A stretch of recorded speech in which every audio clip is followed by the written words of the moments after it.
Tuan Tanah adalah dewa. Bab 435. Bang! Pria bersenjata itu jatuh ke tanah, hanya berjarak 2 meter dari Su Xiaoyue. Masih memikirkan tentang menyelamatkan hidupnya sendiri, dia merangkak maju selangkah demi selangkah, meninggalkan jejak darah di tanah. Itu sama saja dengan mencari kematian. Qin Ming mendengus dingin, meraih tali, melompat dari atap, dan menginjak lengan terentang pria bersenjata itu saat dia mendarat. Krak! Suara patah tulang yang tajam terdengar, dan lengan pria bersenjata itu patah. Rasa sakit membuatnya berguling dan berjuang keras, dan darah dari luka di perutnya mengalir lebih cepat. Siapa yang menyuruhmu membunuhku? Qin Ming menatap tajam ke arah pria bersenjata yang sedang kesakitan, menatapnya dengan dingin. Pria bersenjata itu berguling dan melawan lagi, lalu tiba-tiba anggota tubuhnya berkedut, matanya terbelalak, pupil matanya membesar, dan dia pun meninggal. Sungguh sial. Dia tidak tahan dipukuli. Qin Ming menahan keinginan membunuhnya, mengangkat Su Xiaoyue dari tanah, dan memasukkannya ke dalam mobil. Da Biao dan 4 orang lainnya memanfaatkan kekacauan itu dan melarikan diri. Qin Ming tidak ingin mengejar mereka. Yang terpenting adalah menyelamatkan Su Xiaoyue yang telah diberi obat bius. Pada saat ini, Su Xiaoyue sudah tidak sadarkan diri, wajahnya memerah, napasnya berat, dia menghirup udara panas, dadanya naik turun dengan hebat, matanya melotot bagai rubah biru, pakaiannya robek-robek berantakan, menampakkan pemandangan musim seminya. Berikan padaku. Aku menginginkannya. Su Xiaoyue memeluk Qin Ming dengan erat, mencoba menekan Qin Ming di bawahnya seperti seorang pengganggu. Jelaslah bahwa obat bius di dalam tubuhnya telah bereaksi penuh, membuatnya semakin gila daripada wanita jalan yang sedang berahi. Bagaimana mungkin Qin Ming bisa kewalahan oleh seorang gadis? Dia memeluk Su Xiaoyue dan membalikkannya, memaksanya berbaring telungkup di kursi. Kemudian dia memegang tangannya dengan satu tangan dan meletakkan tangan lainnya di punggungnya, menggunakan energi internalnya untuk membantunya menghilangkan efek obat. Su Xiaoyue berusaha meronta sebentar, tetapi melihat bahwa dia tidak bisa bebas, dia malah memperlakukan kursi di bawahnya sebagai objek fantasi, memutar tubuhnya dan menggosoknya dengan panik. Ini seperti meminum racun untuk menghilangkan dahaga, dan itu semakin merangsang dorongan paling primitif di dalam hatinya. Qin Ming tiba-tiba merasakan hawa dingin mengalir dari alisnya, bercampur dengan energi sejati, dan mengalir ke tubuh Su Xiaoyue. Dengan tambahan energi dingin ini, efek dari melarutkan kekuatan obat itu menjadi 2 kali lipat. Tubuh Su Xiaoyue yang terpelintir menjadi semakin mengecil, napasnya menjadi lebih lancar, dan rona merah di kulitnya pun memudar. Ini adalah energi yang aku peroleh setelah menyerap tangan kiri tulang suci setelah membunuh Heimdall. Efek detoksifikasinya lebih dari 3 kali lebih kuat dari energi asliku. Qin Ming merasa takjub. Setelah menyerap tulang Dewa Heimdall, semua energi yang terkandung dalam tulang tersebut diserap ke dalam mata dewa di antara kedua alisnya, menyebabkan kemampuan perspektifnya dan kemampuan untuk menangkap objek yang bergerak dengan kecepatan tinggi menjadi 2 kali lipat. Sekarang dia telah menemukan kegunaan luar biasa lainnya. Ada apa denganku? Su Xiaoyue duduk dengan lemah, dan melihat ke bawah untuk melihat bahwa pakaiannya berantakan, dengan sebagian besar dadanya yang putih terekspos. Dia buru-buru menggunakan tangannya untuk menutupi cahaya musim semi yang bocor. Akhirnya kamu bangun juga. Pakailah. Jangan sampai masuk angin. Qin Ming melepas mantelnya dan memakaikannya pada Su Xiaoyue, lalu keluar dari mobil, menutup pintu, dan pergi untuk membereskannya. Kedua badan. Wajah Su Xiaoyue tiba-tiba memerah, secantik apel merah yang matang. Dia buru-buru mengenakan mantel Qin Ming dan mengancingkannya untuk menutupi tubuhnya. Baru pada saat itulah ia menyadari bahwa dirinya telah dipenuhi keringat, pakaiannya basah kuyup, dan tercium bau busuk di dalam mobil. Ketika Su Xiaoyue merasakan basah di bawah tubuhnya, yang merupakan sumber bau erotis, wajahnya menjadi semakin merah dan panas. Dia merasa sangat malu sehingga dia berharap bisa menemukan celah di tanah untuk merangkak masuk. Kakak Qin. Pada saat ini, teriakan cemas terdengar. Su Qiuyang menyalakan ponselnya dan berlari ke gudang dengan tergesa-gesa. Kakak Qin, apa kabar kalian?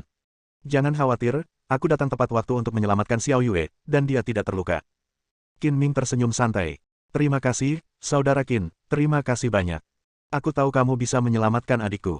Su Qiuyang menghela napas panjang, dan ekspresi cemas dan khawatirnya berubah menjadi senyum lega. Di mana adikku? Qin Ming menunjuk ke dalam mobil, Su Qiuyang berjalan dalam 2 langkah dan membuka pintu. Kakak, apa kabar? Apa kakak tidak diganggu? Tidak. Tidak apa-apa, aku baik-baik saja. Wajah Su Xiaoyue masih memerah saat dia berpura-pura tenang. Baguslah. Ada pandangan aneh di mata Su Qiuyang. Ia merasa penampilan Su Xiaoyue saat ini tidak berbeda dengan wanita yang mencari kesenangan. Saya dengar dari para penculik bahwa mereka memberimu obat. Apakah efek obatnya sudah hilang? Su Xiaoyue mengangguk. Dia juga mengingat kejadian setelah diculik. Mengenai apa yang terjadi setelah dia pingsan, dia sama sekali tidak dapat mengingatnya. Bagaimana kamu menyelesaikannya? Tanya Su Qiuyang. Aku juga tidak tahu. Aku tidak ingat. Su Xiaoyue berkata dengan malu-malu. Bagaimana mungkin dia berani menanyakan hal seperti itu kepada kakaknya? Kakak, istirahatlah dulu. Su Qiuyang menatap Su Xiaoyue dengan penuh arti, lalu menoleh ke Qin Ming dan berkata, Kakak Qin, terima kasih sekali lagi karena telah menyelamatkan adikku. Haruskah aku mengubah kata-kataku dan memanggilmu kakak ipar? Kakak ipar. Qin Ming menggelengkan kepalanya dan berkata, jangan panggil aku seperti itu. Tidak ada yang terjadi antara kakakmu dan aku. Kamu tidak berani mengakuinya. Su Qiuyang menunjukkan sedikit rasa jijik. Sejauh yang aku tahu, setelah diberi obat bius, satu-satunya cara untuk menghilangkannya adalah dengan berhubungan seks dengan lawan jenis. Sekarang adikku sudah pulih. Apakah kamu tidak melakukan apapun padanya? Hal-hal tidak seperti yang kamu pikirkan. Xiao Yue menyelesaikannya sendiri. Itu tidak ada hubungannya denganku. Qin Ming menjelaskan. Kau memanfaatkan adikku, dan sekarang kau menyangkalnya setelah kau menarik celanamu. Su Qiuyang sangat marah. Ia mencengkeram kerah baju Qin Ming dan melotot ke arahnya. Qiuyang, lepaskan. Kakak Qinlah yang menyelamatkanku. Bagaimana kau bisa memperlakukan penyelamatmu seperti ini? Melihat ini, Su Xiaoyue buru-buru berteriak. Mari kita utamakan satu hal. Dia telah menyelamatkanmu dan aku sangat berterima kasih padanya, tetapi dia telah memanfaatkanmu dan jika dia tidak berani mengakuinya, aku tidak akan pernah memaafkannya. Su Qiuyang berkata dengan marah. Kamu salah paham, aku benar-benar tidak menyentuh Xiao Yue. Qin Ming tahu bahwa Su Qiuyang marah karena kesalahpahaman itu, dan tidak membantahnya. Kakak Qin benar-benar tidak melakukan apapun padaku. Jangan terlalu banyak berpikir. Lepaskan dan minta maaf pada kakak Qin. Su Xiaoyue memarahi lagi. Dia paling tahu kondisi fisiknya. Meskipun pakaiannya berantakan, dia tidak melepaskannya, termasuk celana dan pakaian dalamnya. Dia bahkan tidak membuka kancing bajunya. Tidak mungkin terjadi apa-apa antara dia dan Qin Ming. Dia benar-benar tidak melakukan apapun padamu. Su Qiuyang bertanya dengan curiga. Benarkah tidak, kau ingin aku mengatakan lebih banyak lagi? Kedua, kamu sudah bermalas-malasan seharian, pikiranmu penuh dengan pikiran-pikiran yang berantakan, kenapa kamu tidak minta maaf kepada saudara Qin? Su Xiaoyue merasa bahwa Qin Ming tidak memanfaatkannya dalam situasi itu. Dia benar-benar pria sejati. Dia mengaguminya dan sangat berterima kasih. Jika Qin Ming tidak muncul tepat waktu, dia akan disiksa oleh para gangster. Sungguh menakutkan untuk memikirkannya. Ya, maafkan aku, saudara Qin. Aku terlalu ceroboh dan menuduhmu tanpa bertanya dengan jelas. Tolong maafkan aku. Su Qiuyang melepaskan tangannya dan meminta maaf dengan tergesa-gesa, dengan kekecewaan yang mendalam di matanya. Qin Ming melambaikan tangannya dan berkata dengan acuh tak acuh, kamu juga khawatir dan bingung, itu bisa dimengerti, lupakan saja. Pada saat ini, ponsel Qin Ming berdering. Dia melirik dan melihat bahwa itu adalah Yang Ningxuan yang menelepon. Dia telah menelepon Yang Ningxuan sebelumnya, tetapi sebelum Yang Ningxuan menjawab panggilan tersebut, dia diserang oleh orang-orang bersenjata. Yang Ningxuan tidak tahu apa yang ingin dibicarakan Qin Ming kepadanya, jadi dia menelepon lagi. Para penculik itu adalah penjahat dari geng Xinglong. Aku ingat penampilan mereka. Haruskah kita memanggil polisi untuk menangkap mereka? Qin Ming tidak menjawab telepon untuk sementara waktu. Dia menatap Su Xiaoyue dan bertanya. Bagaimanapun, Su Xiaoyue adalah korban langsung, jadi dia harus meminta pendapatnya. Aku juga tidak tahu. Jika aku menelepon polisi, aku khawatir mereka akan membalas, tetapi jika aku tidak menelepon polisi, aku tidak ingin mereka lolos begitu saja. Bagaimana menurutmu, saudara Qin? Su Xiaoyue berkata dengan ragu-ragu. Menurutku, jangan panggil polisi untuk saat ini. Sebaiknya kamu pulang dan bicarakan dengan orang tuamu. Qin Ming teringat bahwa De Biao berkata bahwa dia telah menerima instruksi dari Tuan Xie dan bahwa masalah ini tidak akan selesai sampai dalang di balik insiden itu ditemukan. Su Xiaoyue mengangguk dan berkata, baiklah, aku akan membicarakannya dengan keluargaku terlebih dahulu. Setelah menanyakan pendapat Su Xiaoyue, Qin Ming menjawab telepon. Hai muridku yang baik, mengapa engkau tidak menjawab panggilan gurumu tadi? Tuan Ceap, saya baru saja mandi dan tidak mendengar Anda. Apakah Anda punya instruksi? Tidak ada instruksi. Aku hanya tiba-tiba merindukanmu dan ingin berbicara denganmu. Sekarang setelah mendengar suaramu, aku tidak merindukanmu lagi. Kata Qin Ming sambil tersenyum. Puan Murahan, apakah kamu merindukanku atau sedang menggodaku? Yang Ningxuan berkata dengan marah. Tentu saja aku merindukanmu. Sambil berbicara, Qin Ming melambaikan tangan kepada Su Qiuyang agar masuk ke dalam mobil, dan dia pun melaju keluar dari gudang. Kau bahkan tidak meneleponku dengan normal. Kurasa kau tidak mengingatku, kan? Kamu orang yang sibuk. Aku tidak akan berani mengganggumu jika tidak ada hal lain. Aku tidak bertanya tentang latihanmu baru-baru ini dan kamu tidak melaporkan kemajuannya kepadaku. Apakah kamu menganggapku, setengah gurumu, serius? Qin Ming berpura-pura marah. Itu saja. Butuh lebih dari 1 hari untuk menguasai penggunaan Qi. Aku belum membuat kemajuan apapun. Aku tidak berani memberitahumu, karena takut kau akan menganggapku bodoh. Tuan, saya sangat baik dan ramah, bagaimana mungkin saya memarahi Anda? Pada titik ini, Qin Ming tiba-tiba teringat pada Mu Yunsu. Mu Yunsu biasanya sendirian di rumah dan tidak melakukan apapun, jadi ini adalah kesempatan yang baik untuk mencarikannya teman. Aku menemukanmu seorang sparring partner gratis. Ini kesempatan langka. Apakah kau ingin mengenalnya? Ya, tentu saja. Besok aku harus pergi bisnis, jadi aku tidak punya waktu untuk memperkenalkan kalian.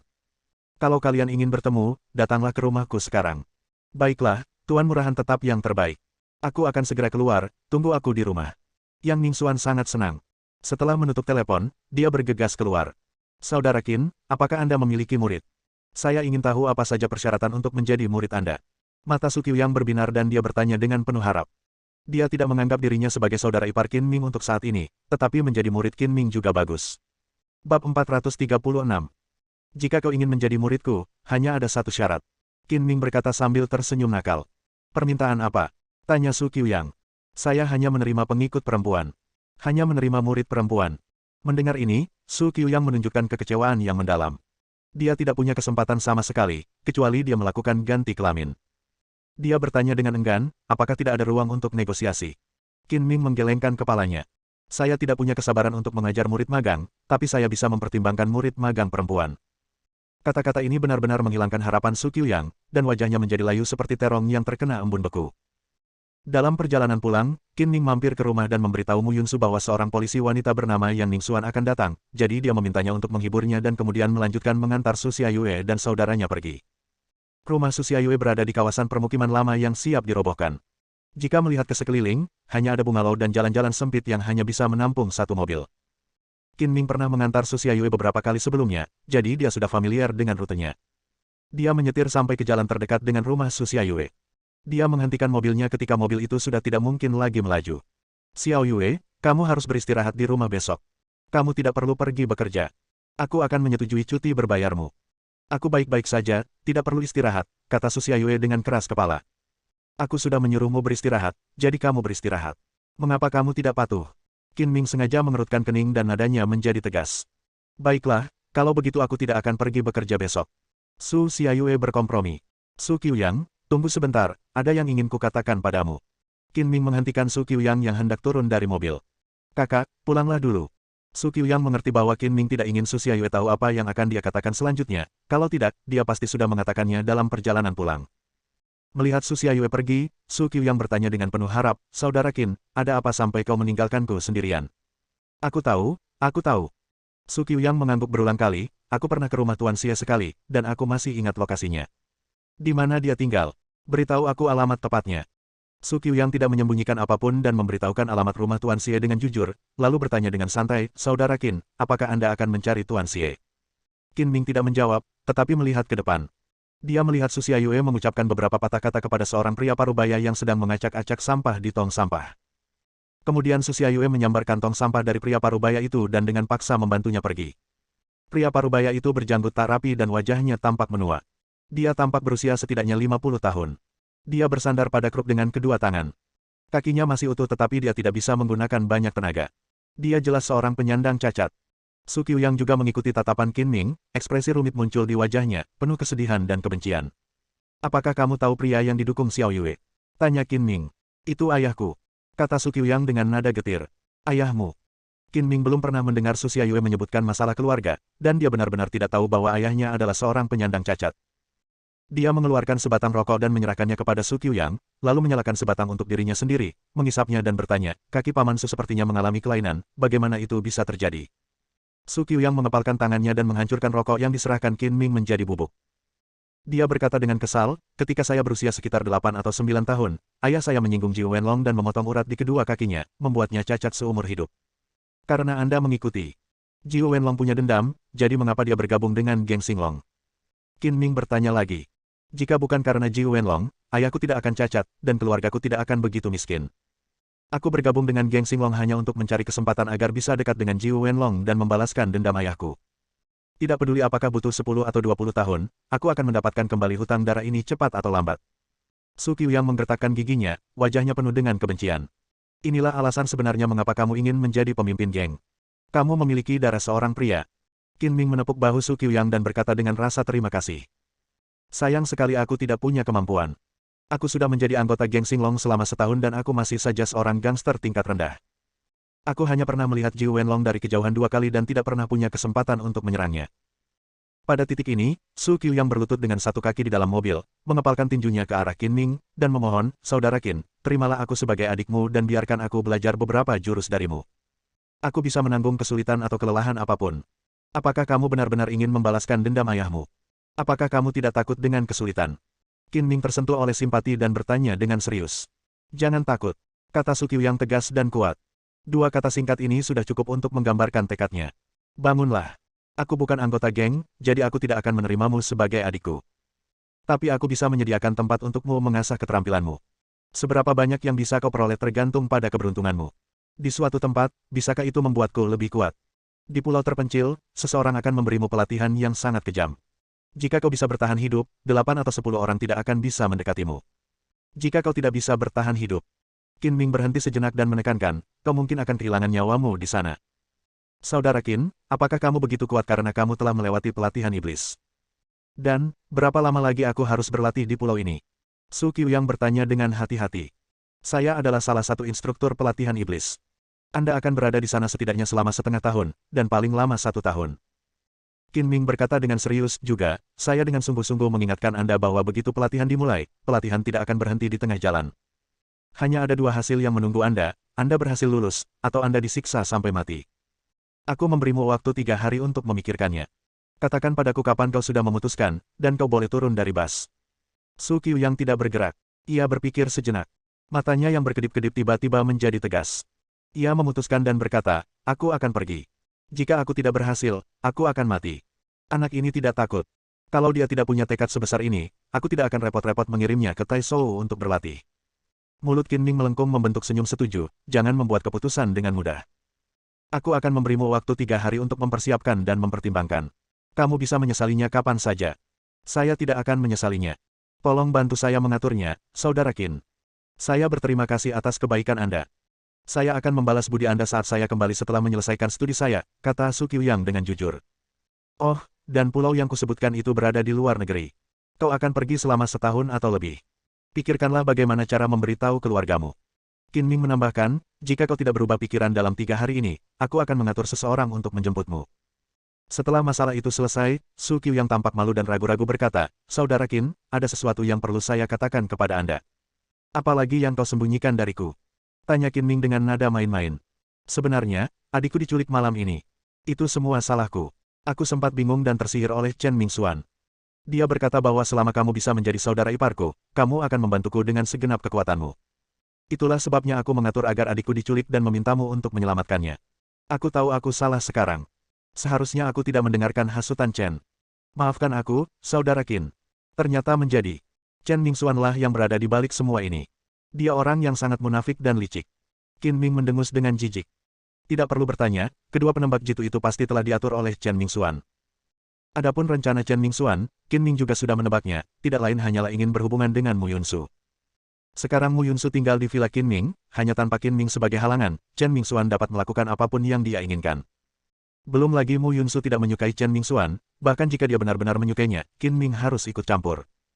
Dia tidak bisa melihat adik perempuannya jatuh ke pelukan pria licik yang akan melakukan apa saja untuk mencapai tujuannya. "Kamu masih muda dan belum dewasa, dan kamu mudah dimanfaatkan. Karena kamu berinisiatif untuk mengakui kesalahanmu, aku akan memaafkanmu sekali lagi, tapi..." Qin Ming menekankan nadanya dan berkata dengan tegas, "Jangan lakukan itu lagi lain kali, kalau tidak aku akan menghukummu dengan berat. Saudara Qin, aku berjanji tidak akan melakukan kesalahan seperti itu lagi. Jika aku melakukannya lagi, aku akan menerima hukuman tanpa kau harus mengatakan apapun dan kau boleh melakukan apapun yang kau mau padaku." Su Qiuyang berjanji dengan penuh penyesalan. Qin Ming awalnya berencana untuk menemui Master Xie untuk menanyainya, tetapi sekarang setelah dia tahu bahwa Chen Mingxuan adalah dalang sebenarnya, tidak perlu pergi. Setelah membiarkan Su Qiuyang keluar dari mobil, dia kembali ke villa. Yang Mingxuan telah tiba di villa Qin Ming dan bertemu dengan Mu Yunsu. Seperti wanita lain yang pernah bertemu dengan Mu Yunsu, dia juga kagum dengan temperamen Mu Yunsu yang halus dan seperti dunia lain. Setelah percakapan itu, Yang Mingxuan mengetahui bahwa Mu Yunsu adalah adik perempuan Qin Ming, dan jika dipikir-pikir, Mu Yunsu juga paman juniornya. Untungnya, dia tidak secara resmi memuja Qin Ming sebagai gurunya, dan gelar guru hanya sekadar lisan. Ketika Qin Ming tiba di rumah, Yang Mingxuan dan Mu Yunsu sedang mengobrol dan mendiskusikan seni bela diri di ruang tamu. "Kakak Qin, kamu sudah kembali. Kamu belum makan. Aku belajar memasak 2 hidangan. Kamu bisa mencobanya." Mu Yunsu berjalan ke dapur dengan gembira, mengeluarkan 2 hidangan, meletakkannya di meja makan, dan mengundang Qin Ming untuk makan. Dilihat dari warnanya, kedua hidangan itu tampaknya dimasak dengan cukup baik. Qin Ming telah sibuk selama setengah malam dan benar-benar lapar. Dia duduk di meja makan, mengambil sumpit, menggigitnya, dan memasukkannya ke dalam mulutnya. Rasanya lebih enak dari yang dia bayangkan. Lumayan, lumayan. Enak sekali. Adik junior, kamu pintar sekali. Kamu bisa memasak seperti ini untuk pertama kalinya. Kamu jenius. Mu Yunsu tersipu dan melirik Yang Ningxuan. Sebenarnya, Ningxuan yang mengajariku. Kami sepakat bahwa mulai sekarang, aku akan mengajarinya kungfu dan dia akan mengajariku memasak. Ketika Yang Ningxuan datang, Mu Yunsu sedang belajar memasak di dapur. Setelah melihat Qin Ming memasak, Mu Yunsu menguasai proses memasak dasar, tetapi dia tidak bisa mengendalikan panas dengan baik. Dia begitu sibuk menerima Yang Ningxuan sehingga dia lupa mematikan api. Baru setelah dia mencium bau makanan yang gosong, dia ingat bahwa masih ada makanan yang dimasak di dapur. Masakannya gosong dan tidak bisa dimakan, hal ini membuat Mu Yunsu sangat frustrasi. Yang Ningxuan mengetahui bahwa Qin Ming belum makan. Karena tidak ada yang bisa dilakukan, dia mulai mengajari Mu Yunsu cara memasak. Jika bukan karena bimbingan Yang Ningxuan selama ini, hidangan yang dimasak Mu Yunsu mungkin tidak akan bisa ditelan. Menantu perempuan yang baik adalah yang bisa menjadi wanita simpanan di ruang tamu dan juru masak yang baik di dapur. Kalian berdua bisa saling belajar dan membuat kemajuan bersama. Kalian pasti akan menjadi menantu perempuan yang baik di masa depan. Siapapun yang menikahi kalian berdua akan membuat makam leluhurnya dipenuhi asap. Canda Qin Ming. Wajah cantik Mu Yunsu memerah lagi, dia merasa malu dan tidak tahu harus berkata apa. Yang Ningxuan memutar matanya ke arah Qin Ming dan berkata, Tuan Murahan, bagaimana Anda bisa berbicara seperti itu? Seolah-olah Yunsu dan saya akan menikah dengan pria yang sama. Sulit untuk mengatakannya, kata Qin Ming dengan cemas. Berpikir untuk bisa memeluk kedua wanita cantik ini pada saat yang sama, hatinya dipenuhi dengan kegembiraan. Bersambung.